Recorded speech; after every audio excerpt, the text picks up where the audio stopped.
Di sini ada gambar, ada berbagai aktivitas di sini. Ada sapi dan kerbau, ada anak bermain, kemudian ada burung, ayam.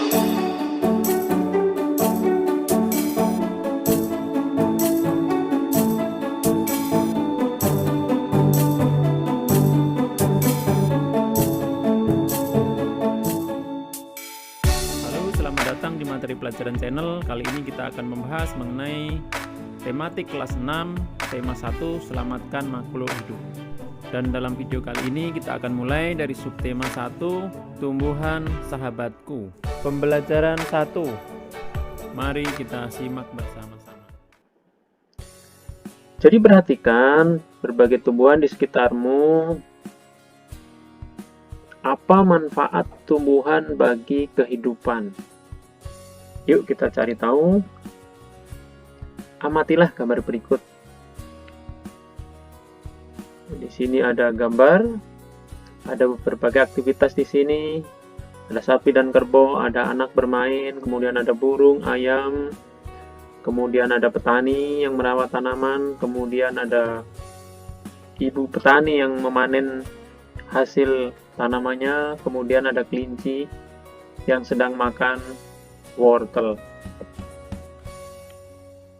Buatlah 2 pertanyaan mengenai tumbuhan sebagai sumber kehidupan. Nah, kita buat contoh di sini. Salah satu contoh pertanyaan yang bisa kita ajukan, apa yang dilakukan sapi dan kerbau ini? Nah, itu contoh pertanyaan yang bisa kita buat. Kemudian satu lagi kita bisa buat pertanyaan, apa yang dilakukan oleh seorang ibu petani ini?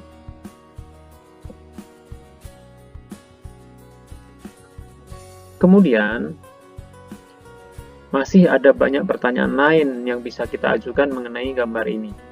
Nah, silakan dibuat pertanyaan lain dan diskusikan dengan teman-temanmu.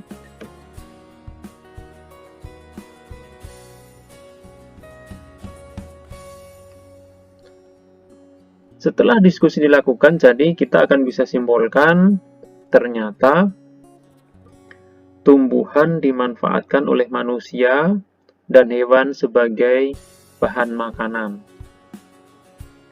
Jadi tumbuhan merupakan sumber kehidupan bagi semua makhluk hidup. Setelah mengetahui manfaat tumbuhan bagi kehidupan, Edo ingin belajar lebih jauh mengenai perkembangbiakan tumbuhan. Cermati kisah Edo berikut ini. Liburan sekolah telah tiba. Edo mengunjungi pamannya di desa. Dia seorang petani jagung. Edo datang ke rumah pamannya tidak untuk berlibur saja. Edo juga ingin belajar. Ibu guru memberikan tugas selama liburan. Ibu guru ingin anak-anak memberikan laporan tentang satu hal yang menarik dan bermanfaat yang dilihat selama liburan. Edo ingin mengetahui tentang tanaman jagung, terutama tentang perkembangbiakannya. Dan berikut adalah laporan pengamatan Edo.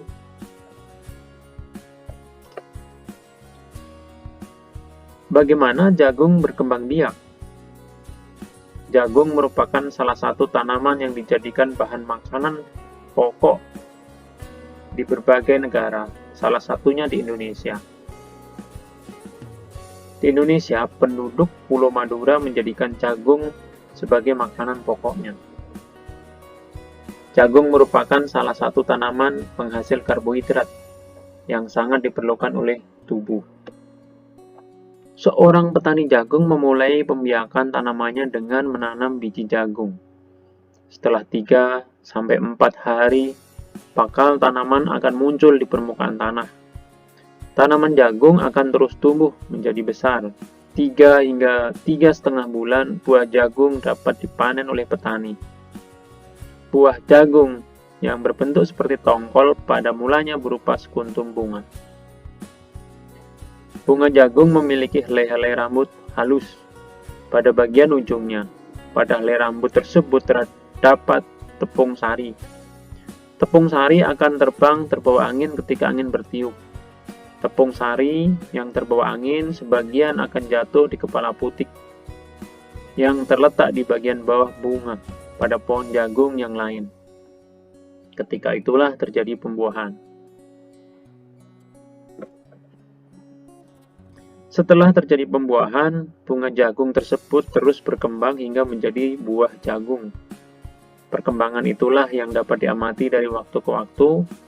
Buah jagung akan siap dipanen ketika rambut jagung sudah berwarna kecoklatan dan bagian tongkolnya sudah mengering. Apabila buah jagung tersebut dikupas, akan memperlihatkan biji jagung yang kekuningan. Bagian yang dimakan oleh manusia adalah biji jagung. Supaya jagung selalu tersedia sebagai bahan makanan manusia, maka petani jagung harus menanam kembali sebagian biji jagung dari hasil panen. Biji jagung yang tua dapat ditanam kembali, dari sinilah akan dimulai lagi perkembangbiakan jagung.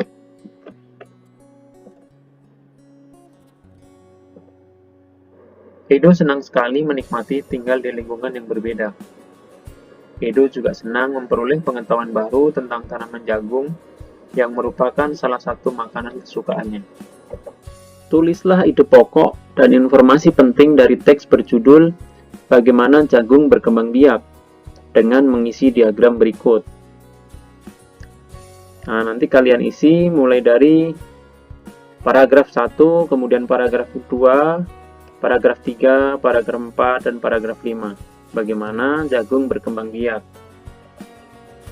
Nah, di sini ada contoh ide pokok untuk paragraf 1. Jagung merupakan salah satu makanan pokok di Indonesia. Kemudian paragraf 2, jagung dibiakkan dengan ditanam melalui biji.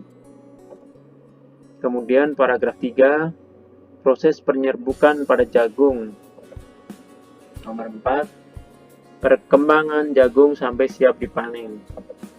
Nomor 5, petani melakukan penanaman kembali supaya jagung selalu tersedia.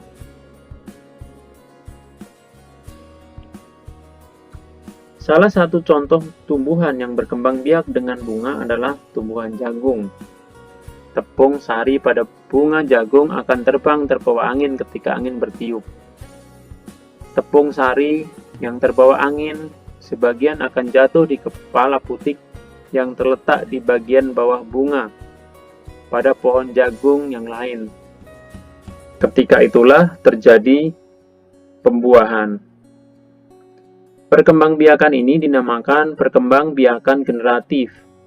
Tahukah kamu bagaimana proses perkembangbiakan generatif? Amatilah gambar bagian-bagian bunga berikut.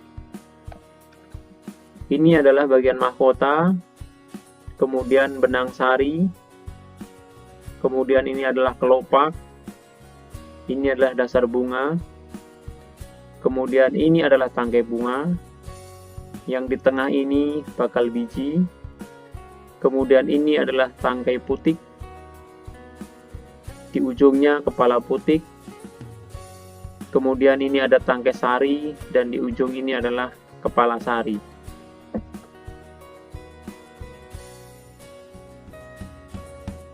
Perkembangbiakan generatif secara kawin terjadi melalui proses penyerbukan dan pembuahan.